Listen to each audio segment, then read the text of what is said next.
Hello, listeners. As an enhancement to your listening experience, I am now going to present these archive episodes unedited in their entirety, which includes all of my afterthoughts. So, continue listening after the outro music if you want to hear what I thought of the episode. And if you are enjoying the podcast, please support it by going to the homepage, spacerockethistory.com, and clicking on the orange donate button or the Patreon link. Thanks. We choose to go to the moon in this decade and do the other things, not because they are easy, but because they are hard. Godspeed, John Glenn. Roger, 0G, and I feel fine. Getting my feet out. Okay, I'm out. How does it feel for the United States to be the new record holder? At last, huh? When that baby lights, there's no doubt about it. Liftoff. We have a liftoff. 32 minutes past the hour. Liftoff on Apollo 11.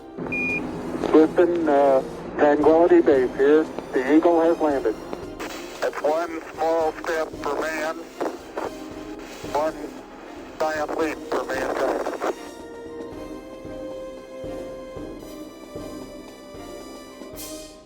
Hello and welcome. This is Michael Annis, and you're listening to episode 201 of the Space Rocket History Podcast. And now, Apollo 11, Mission Planning. 8 years ago, yesterday, the United States made the decision to land men on the moon and return them safely by the end of the decade. Today, at this moment, with the Apollo 10 crew safely on board the USS Princeton, we know we can go to the moon. We will go to the moon. That was NASA Administrator Thomas Paine shortly after the Apollo 10 crew returned to the Earth. Landing men on the moon raised national and international issues never before faced in space flight. In the past, an explorer had implanted his country's flag on a new soil to symbolize a territorial claim. When an astronaut raised the banner of the United States over lunar ground, would he be claiming the moon for the United States? Other symbolic acts and articles also prompted questions about man's first visit to the Earth's moon. What tokens should he take with him? What should he leave there, and what should he bring back? What memorable words should he say, and what ceremonies should be enacted? NASA public affairs officials were more accustomed to responding to queries than to using the high-pressure selling tactics of public relations promoters. But they realized that they would have to answer these new questions before they were asked. They also recognized that public interest in Apollo might wane after the first landing. Apollo 11 must therefore tell NASA's story aggressively while a worldwide audience watched and listened. In the end, NASA officials used only a 12-word list of the primary objectives of Apollo 11. Number 1, perform a manned lunar landing and return. And number 2, perform selenological inspection and sampling. NASA officials had worked many years to be able to write these objectives for a single mission rather than a program. Ever since Apollo was named in 1960, groups scattered throughout the country had studied and planned the segments of that mission. Through 1965, this planning had helped design the hardware. I have a clip here from Eric Cohen, director of the Johnson Space Center, describing a key planning symposium held in 1966. You might not know, or you may know, serious studies as how to go to the moon began even before we did the first manned flight. When President Kennedy committed this nation to the lunar landing, we had only 15 minutes of manned flight experience. On June 25th through June 27th, 1966, this auditorium was packed with scientists and the technical community interested in the lunar mission. In the previous year, the program was baselined, and a conference was held to put the total program in perspective so that all the participants could see how all the decisions previously had been made and what the total scenario of the lunar mission was. Over the following 2 years, there were a number of reviews by the so-called President's Scientific Advisory Committee and the NASA Advisory Committee and many others. But they all came back to this scenario that we had laid out. In the final event, as the mission was planned, as we flew it. During the 1966 symposium, many issues were discussed, such as why NASA had decided to go with Lunar Orbit Rendezvous and the plateau approach to mission planning. Here's a clip of how the plateau approach worked. The notion of the plateaus goes something like this, that when one thinks about climbing a large mountain in an energetic series of climbs, we pause, if we're smart, at stable, convenient places or plateaus in climbing the mountain. And we do this on the way up as frequently as seems prudent. And we pause again at the summit when we get there and reflect on what we've done and so forth. And again on the way back down, or if you go down the other side of the moon, you may even be on a different route entirely. It sometimes can be as difficult and risky, or even more so, coming down than it was going up. So again, the plateauing concept applies coming down. And sometimes it takes, strangely enough, energy to bring you back down again, and it's a different set of muscles. In our case, a different set of engines. It said, "It is useful to think of the lunar landing mission as being planned in a series of steps or decision points separated by mission plateaus." There are 9 plateaus listed here. The 9 plateaus listed were pre-launch, Earth orbit, translunar coast, lunar orbit, lunar module descent, time spent on the moon, lunar module ascent, lunar orbit before rendezvous, and trans-Earth coast. The decision to continue to the next plateau as you go down the list, 1 through 9 there, is made only after an assessment of the spacecraft's, actually in the first plateau, going up from the first to the second plateau, it's the launch vehicle is involved here as well, but after that it's entirely the spacecraft set of problems. So we had to come to understand whether we had the ability to function properly on the next and subsequent plateaus. And that's why we went to the plateau concept. It wasn't to simply get there and rest and take it easy. It was to deliberate in great depth to understand, were we ready to proceed to the next one. If after such an assessment it is determined that the spacecraft will not be able to function properly, then the decision may be made to proceed with an alternate mission. Alternate missions, therefore, will be planned essentially from each plateau. Similarly, on certain of the plateaus, including lunar stay, the decision may be made to delay proceeding to the next mission plateau for a period of time. In this respect, the mission is open-ended, and that's one of the buzzwords of the day. We went on to say that it will be convenient for purposes of overall mission description quickly to go through the mission plateaus and decision points. Following this gross description, the operations for each plateau were examined in greater detail. However, today we will forego the detail.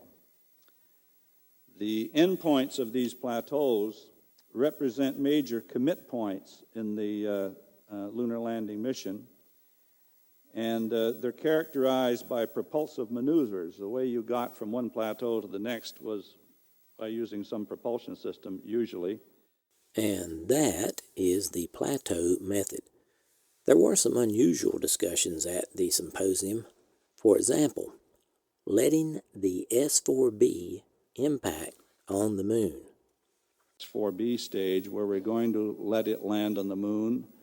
There were lots of controversies where people said, hey, we ought not to go around polluting the moon, and other people had the notion that, hey, you ought to let it land on the moon so the scientific experiments on the moon could use it as a known mass, known velocity, impact, and come to understand some of the physics of the moon with having this known object impacting it at a known time and so forth. And so it became, there were groups of people that were interested in A, letting it impact, and other people, B, hey, don't let that thing come close to it.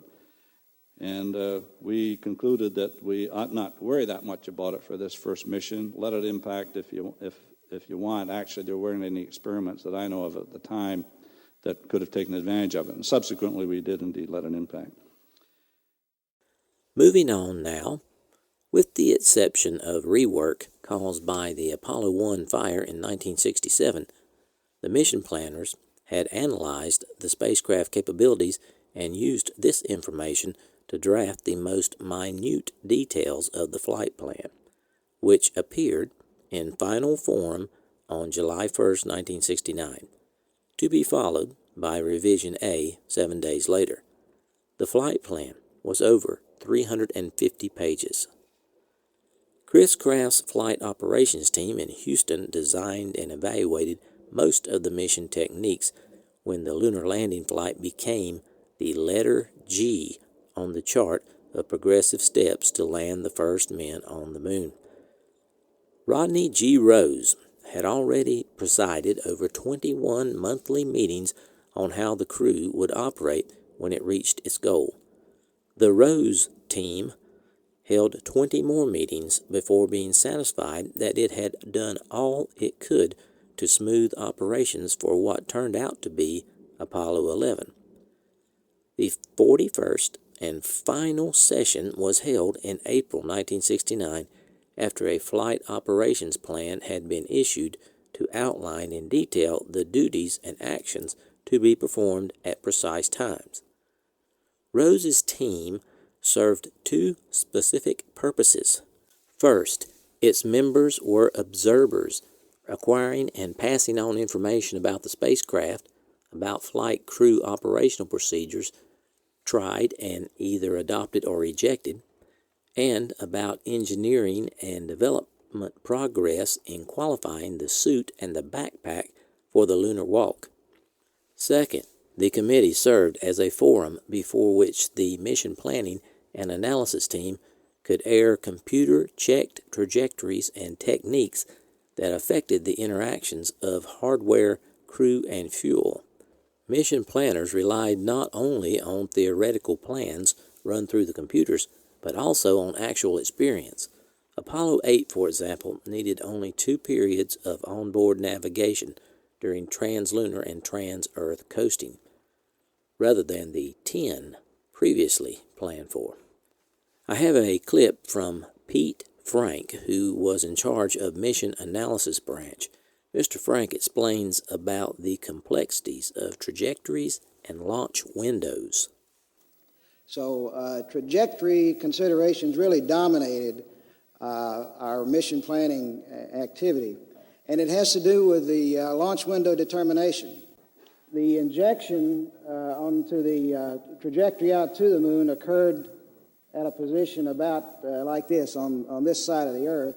And I learned a new word in getting ready for this, and it was called the antipode. And the antipode is that point here on the surface of the Earth that if you take a line from the moon and draw it through the Earth, and where it pierces this side of the Earth, that is the moon's antipode. Well, we found out that the way to get to the moon on a fairly inexpensive trajectory was to do the Hohmann-type transfer or make a burn at a perigee position. The actual trajectory that we left Earth on was really a very highly eccentric ellipse. So that our first plan or problem on the lunar missions was to get to this antipode position so that we could make our injection and head out toward the moon. When we got in the vicinity of the lunar gravity, where the moon's gravity started becoming the dominant force, it actually pulled the spacecraft off of this elliptic trajectory and sent it in what was a hyperbolic trajectory around the moon. And so that if we did not make a maneuver here, we would have escaped and gone right on past the moon. We've already discussed the free return trajectory, and I just want to make the comment that theoretically that is a result of injecting here at exactly the right conditions.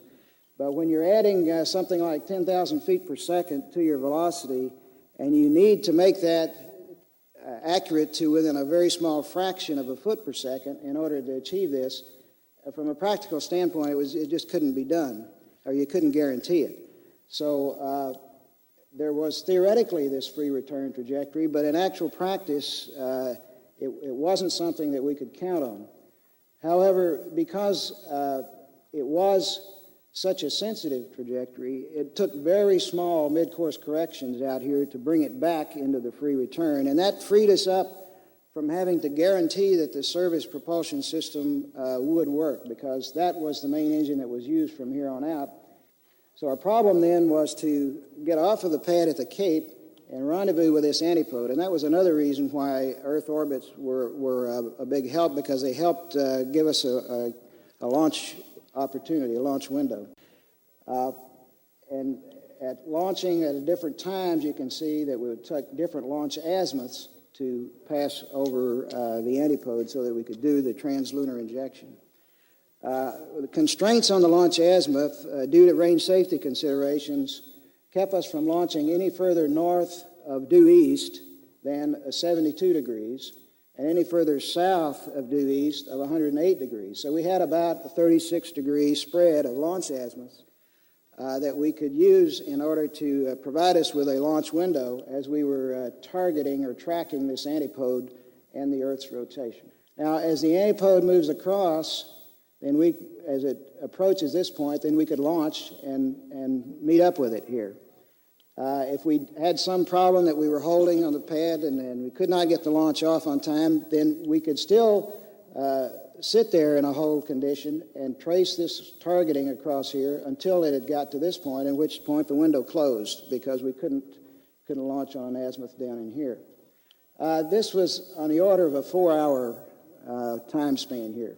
So that if you just looked at this, that the constraints of trying to get the highly efficient trajectory to the moon, we had 2 opportunities a day of each of about 4 hours in order to have a launch window.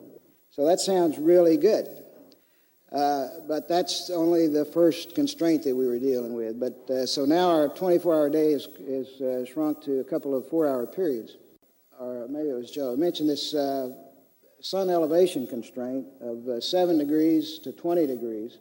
And for angles less than 7 degrees, the shadows across the lunar surface would be too long and would hide some of the smaller craters and the boulders that we wanted the crew to be able to see and not land on.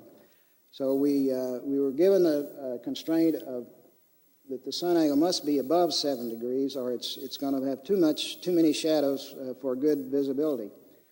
Above an angle of 20 degrees, however, there was too much washout. There weren't enough shadows, and they would not be able to see the undulations and could possibly touch down in a very awkwardly sloping part of the surface. So, a 7 to 20 degree elevation at any given point, at any given time, says that this band around the moon is the only place you can land on and see those characteristics, meet those conditions.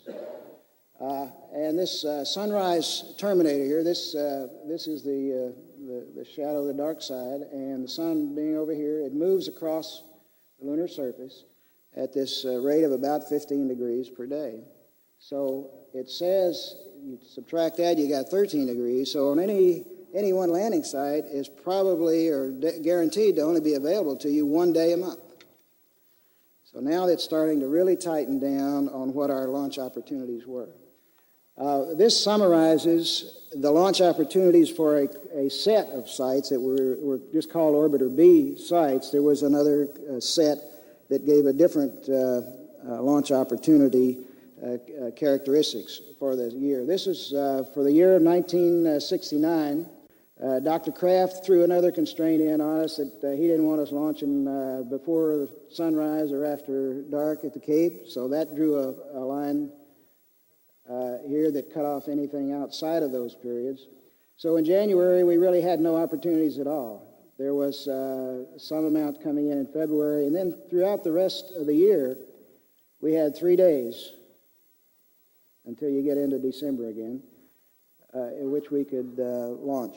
And it just so happens that in 1969, these opportunities were all in the Pacific Ocean window. Other years, it worked out that they would all be in the Atlantic Ocean. Another issue to consider was contamination. As far back as Mercury, the crews had dumped any remaining fuel before landing as a safety precaution. So what should be done about the propellants in the lander's descent and ascent propulsion systems? Should one be burned to depletion before lunar touchdown and the other before redocking with the command module? Of course, the Apollo office objected to this. It would be safer for the lunar module pilots to land as soon as they reach the selected site rather than cruise around burning up fuel, with the possibility that they might have to touch down in an undesirable site as a result. And it would be much better to go ahead and dock than to fly around until they were low on fuel and then find, if an emergency arose, that they had no way to return to the command module. Firing to depletion in either case would be a last-ditch action to ensure crew safety. Rose's team also helped Deke Slayton's support personnel decide how many lunar revolutions should be flown before undocking and descent to make sure a well-rested crew would land on the moon with the sun angle between 7 and 20 degrees for the best lighting. Apollo 10 supplied the answer to this question, but the planners and trajectory plotters could not set a specific flight path in concrete because of the possibility that delays could cause them to miss a launch window. 3 areas of the mission demanded the toughest scrutiny by Rose, Bill Tyndall, and other mission planners: descent, surface operations, and ascent. Judged by the sheer weight of paperwork, descent seemed to be the engineer's chief worry, yet nobody wanted to set mission rules so narrow that the crew could not land. Tyndall and astronaut Harrison Smith even discussed whether it was absolutely necessary for the pilots to see exact landmarks. A touchdown outside the targeted area might be quite satisfactory. They decided to leave the pilots some options, such as quit and come home, go another revolution and try again, or don't worry about it and press on with the landing. Much of the concern about hitting a precise spot stemmed from uncertainties about trajectory dispersions caused by the moon's strange gravity fields. As more information was gathered about the mass concentrations, called mass-cons, the landing analysis branch fed the data into computers for run after run, trying to evaluate fuel use and the probability of mission success based on varying degrees of mass-con influence on the descent trajectory. Tyndall's group also found guidance system faults that might result in unwanted excursions. Flight controllers would have to help the crew decide whether to go on or return to the command module. But returning to the mothership would be tricky, Tyndall said. Dispersions had to be severely contained to prevent the crew from flying an aimless trip across the lunar sky far out of range of the command module's rescue capability. Bill Tyndall was constantly looking for clear explanations of how to guide a spacecraft safely down to the moon. He discovered a good one written by George W. Cherry of the Massachusetts Institute of Technology. Tyndall arranged to have it reproduced and distributed to flight controllers, managers, and astronauts. Cherry numbered each step of the descent phase and outlined the guidance in finite detail, including how the spacecraft should react and what the pilots should do. Cherry said that during Program 63, the braking program, the crew should steer out of any errors in attitude.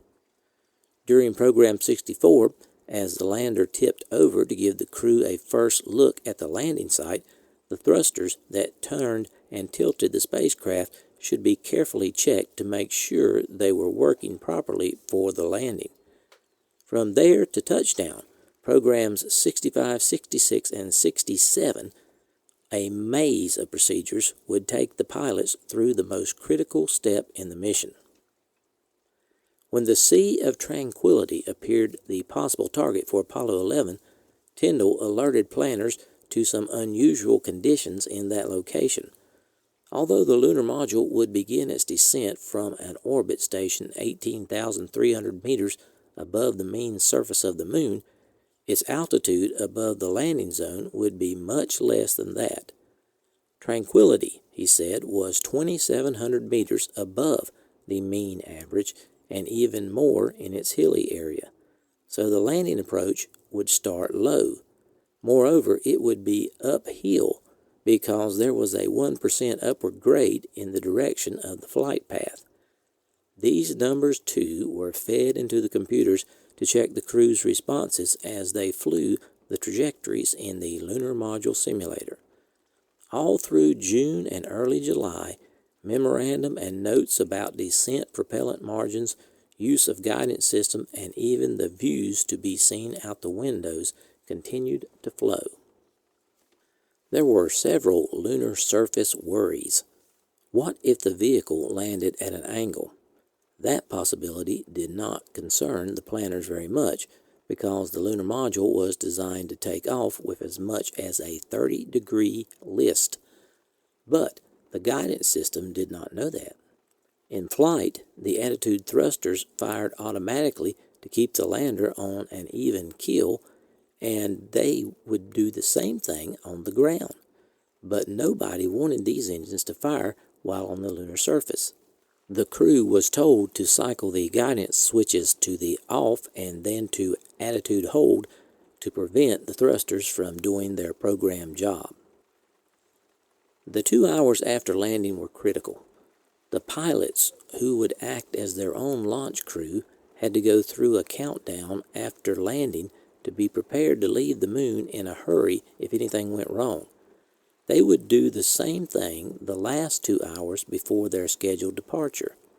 One crucial task in both these exercises was aligning the guidance system's inertial platform. Most mission planners agreed that the Moon's gravity could be used for this reading, but Bill Tyndall worried that the lander might be so near a mass con that the alignment might be wrong and the lander might take off on an incorrect course. But the experts did not agree, stating that the mass cons should have no significant effect. Ascent from the Moon also raised questions about trajectory dispersions. Fairly small deviations could cause the lunar module to crash back into the Moon or miss the rendezvous with the command module. That was not as big an issue, however, as the possibility of a failure in the guidance system. The chances of the crews taking off in the lunar module and finding the command module would be extremely poor if all the guidance equipment failed. Planners had been studying manual takeover and steering of the lander even before Grumman was selected to build the lunar module in 1962. In 1969, the computers were still grinding away, trying to find a satisfactory solution. The consensus appeared to be that controlling the lunar module manually was only slightly better than doing nothing. And a launch from the Moon had to be exactly on time. If the crew fell behind in schedule, it would have to delay the launch until the command module circled the Moon again. It was also important that the command module's path be precisely in line with the lunar module's ascent trajectory. The command module pilot was responsible for tasks such as altering the command ship's flight path, not just watching from his window. He would participate actively by keeping a close eye on the lunar spacecraft while it was on the surface, and by being ready to help deal with whatever contingencies the lander might encounter. To be prepared for any abort situation, the command module pilot had a cookbook of 18 different 2-page checklists to cover all envisioned rescue operations. Landing, surface work, and ascent were going to be difficult, complex, and demanding tasks. George Miller, the manned spaceflight chief in Washington, had therefore urged in mid-1968 that the first lunar landing crew be selected as soon as possible.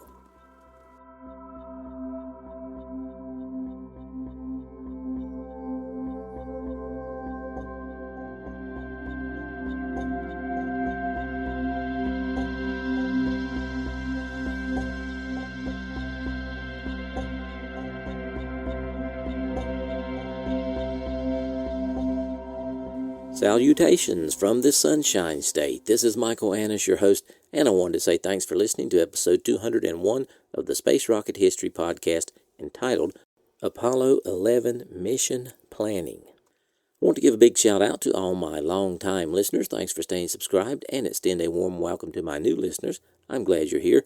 Make sure you sign up for the email list and connect with me on Twitter and Facebook. You can do all that on the homepage, spacerockethistory.com. Today, we salute the third most popular level of donors, the Mercury donors. There are 27 so far this year. Mercury donors give $20 or more during the calendar year. Thanks for your continued support, Mercury donors. I had a few afterthoughts about this week's episode. During the trajectory clip, Pete Frank kept talking about the antipode. What is an antipode? I'm going to attempt to explain it. That doesn't mean it's going to work. Antipode means the opposite of something. Think of it this way. Draw 2 circles, a large one for the Earth on the left and a small one for the Moon on the right. Now, draw a straight line from the left side of the Moon circle through the Earth circle and continue to the left side of the Earth circle.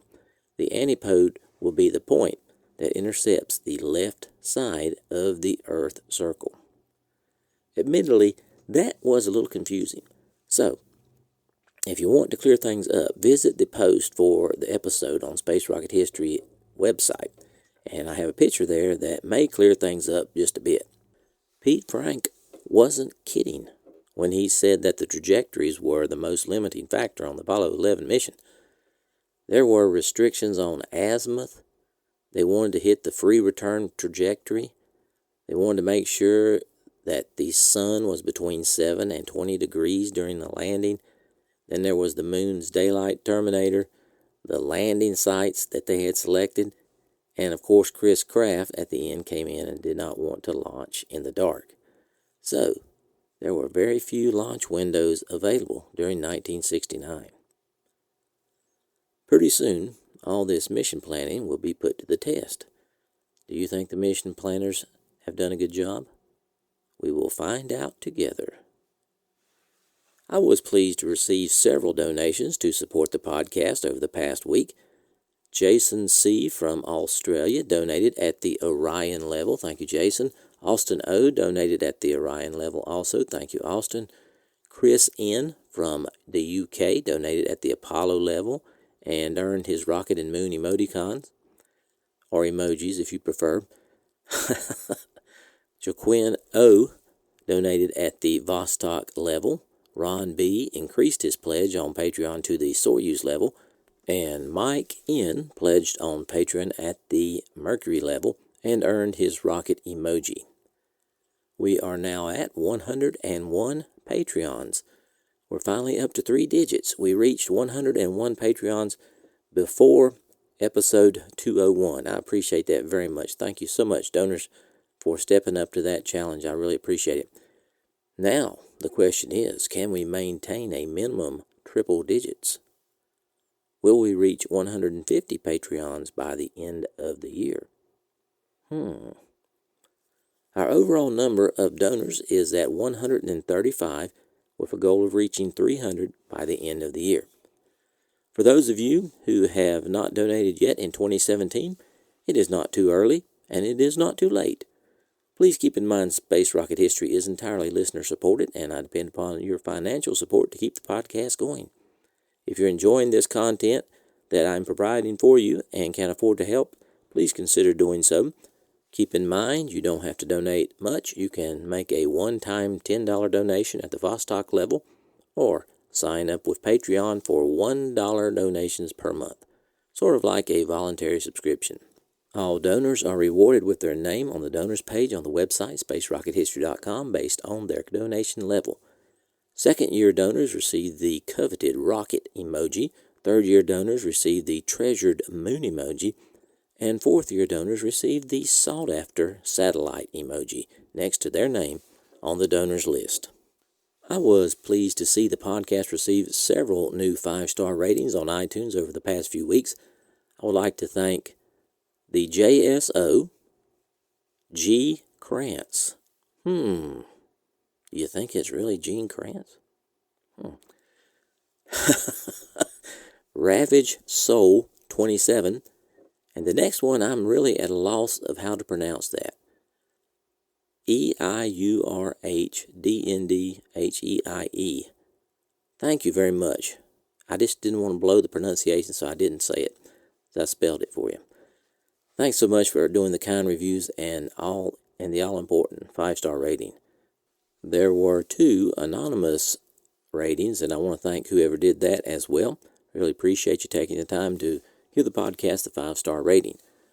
I want to encourage everyone to share the podcast. Feel free to link the homepage or a particular episode on all social media, and thanks to those who've already done so. I'll recognize the retweeters at the end of the month.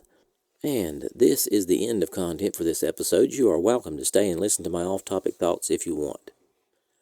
Thanks for sticking around, folks. I hope you enjoyed that episode. Next week, we will have an encore episode, our first one of 2017, as I will be in Titusville to spend the week at the Kennedy Space Center. I bought an annual pass, and I'm going to take full advantage of it next week. The week after next, we will continue with Apollo 11, and it will dominate the schedule for quite some time.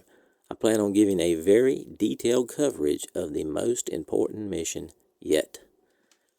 In podcast news, I want to thank everyone who participated in last week's Tang ceremony.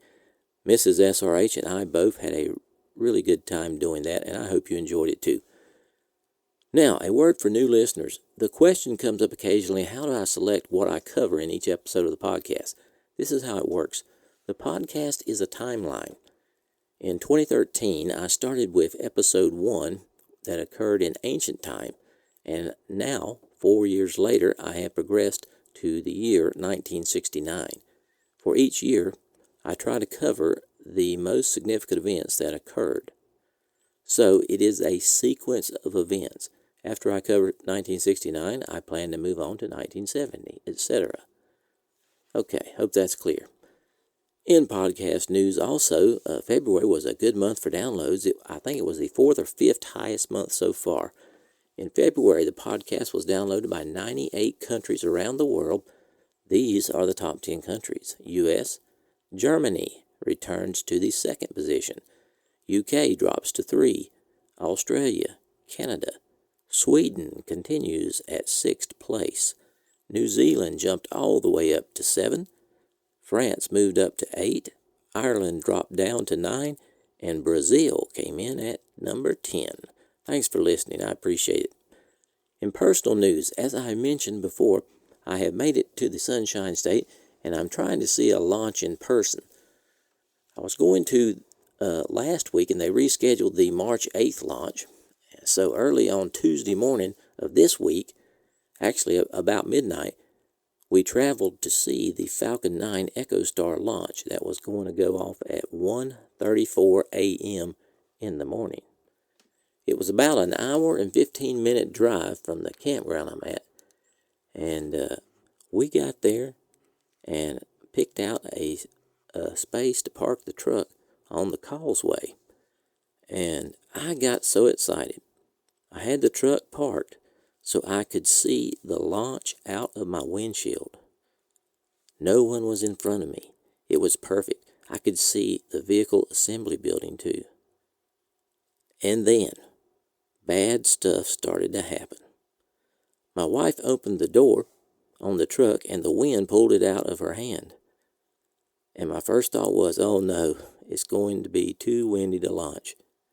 Then, a very nice police officer came up and told us that we couldn't park there. We had to get off the causeway. And by the way, the launch has been scrubbed. So I went from elation to frustration in about 3 minutes. We got back to the campground about 3 a.m. SpaceX is going to make another attempt at this early morning launch. It's going to be on Thursday at 1:35 a.m. And there's a Delta IV launch scheduled for Friday evening. So hopefully one of those will fly. Okay, that's about all I have for this week. Keep in mind, next week will be an encore episode, and then episode 202 will be up the following Thursday. So long for now.